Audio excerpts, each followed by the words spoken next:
PSC chairman పదవిపై ఉత్కంఠ కొనసాగుతుంది. PSC chairman పదవికి పెద్దిరెడ్డి రామచంద్రారెడ్డి నామినేషన్ దాఖలు చేశారు.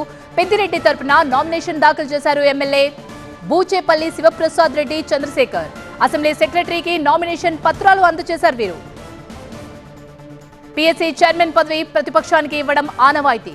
కానీ విపక్ష వైసీపీకి కేవలం 11 మంది సభ్యులే ఉన్నారు. అయినప్పటికీ వైసీపీ నామినేషన్ వేసింది. ఈ నేపథ్యంలో వైసీపీకి పీఎస్సీ చైర్మన్ పదవి వెళ్తుందా లేదా అనేది ఆసక్తికరంగా మారింది.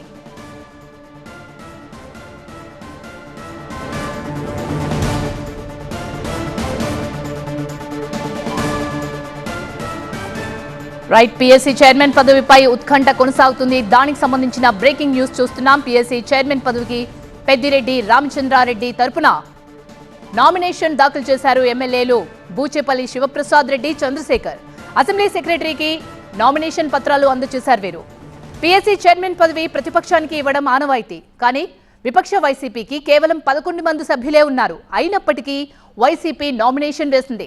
ఈ నేపథ్యంలో వైసీపీకి పీఎస్సీ చైర్మన్ పదవి వెళ్తుందా లేదా అనేది ఆసక్తికరంగా మారింది. ఇప్పటికే ప్రతిపక్ష హోదా ఇవ్వలేదంటూ అసెంబ్లీకి వైసీపీ రావడం లేదు.